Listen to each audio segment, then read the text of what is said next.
Լիլի, արդյոք քեզ հայտնի են տեսանելի են Հայաստանում ծայրահեղ աղքատության նվազման կամ վերացման նախանշանները, կառավարության քայլերը, 1,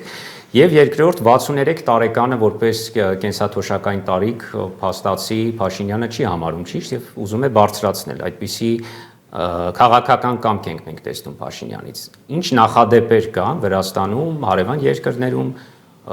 եւ արդյոք սրանք փոխկապակցված չեն, քանի որ աղքատության ուրեմն ծայրահեղ աղքատների մի զգալի մասը թոշակառուներն են։ Շատ լավ, եթե ծայրահեղ աղքատության մասին տեսքարտնիկ վիճակագրությունը հետաքրքիր առանձնահատկություն ունի։ Ծայրահեղ աղքատ մեր երկրում համարվում է անձը, ում ամսական եկամուտը չի գերազանցում 29786 դրամը։ Հիմա պատկերացնենք, որ անձը ստանում է 30-31 հազար դրամ։ Վիճակագրորեն այդ անձը անձինք չեն մտնում ծայրահեղ աղքատների վիճակագրության մեջ, բայց բովանդակային առումով հարց եմ տալիս, դա որևէ բան փոխում է այդ մարդկանց կյանքում, թե ոչ։ Հետևաբար, ծայրահեղ աղքատության վերաբերյալ վիճակագրությունը, դրա նվազման միտումները եւ այլն մշտապես պետք է վիճակագրական այս առանձնահատկությունը հաշվի առնեն, որ շատ դեպքերում այդ վիճակագրությունն ու բովանդակությունը կարող են իրարից բավական հեռու լինել։ Երկրորդ հանգամանքը, աղքատության պաշտոնական վիճակագրություն մենք ունենք 2024 թվականի հետ կապված, 25 թվականի պաշտոնական ամփոփ վիճակագրություն դեռ չունենք։ 25 թվականին ամբողջ ընթացքում հիշեցնեմ, մենք ունենք շարունակական թանկացումներ, ընդ որում թանկացումներ առաջին անհրաժեշտության պարենամթերքի մասով, հետևաբար այսօր այս իրավիճակում աղքատության ամբողջական պատկերի վերաբերյալ օբյեկտիվ գնահատական դեռ չենք կարող տալ։ Ինչ վերաբերում է կենսաթոշակառուների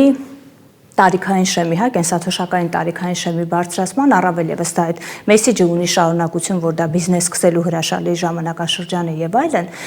եւ այս թեզը, եւ ծայրահեղ աղքատության հետ կապված էլի շարունակությունը, որ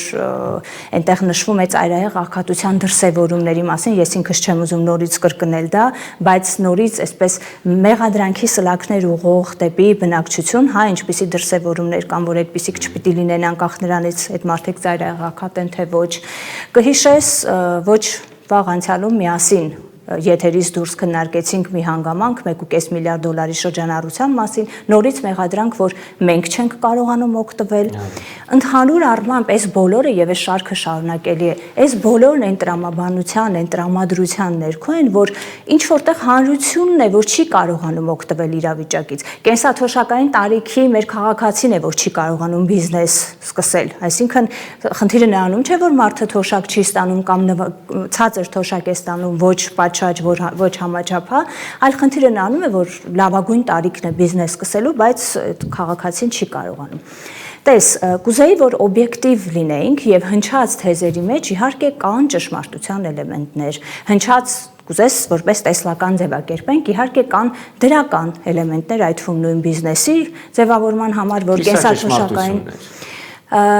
այսպես ասենք, ճշմարտություններ, որոնք պետք կդառնան ամբողջական եւ լիարժեք ճշմարտություններ, եթե դրանց ուղղությամբ իրականացվեն գործողություններ եւ ոչ թե դրանք մնան հայտարարություններ, մանիպուլատիվ տրամադրությունների ներքո, բայց անգամ եթե այդպիսի իրական մտադրություն կա, ամենաարդյունավետ աշխատանքի պարագայում դրանք բոլորը երկարաժամկետ պլանավորման խնդիրներ են։ Մենք այսօր հողի վրա ունենք շատ լուրջ սոցիալական խնդիրներ, իդեմս նորից եմ կրկնում, մեր շարունակական թանկացումների համատեքստում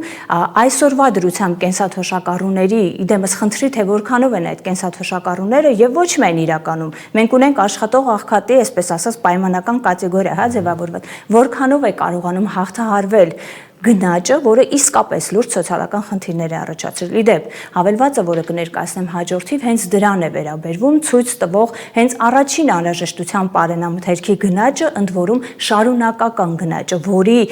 կանխատեսումները նորից նույն շարունակականության տրամաբանության մեջ են լինելու։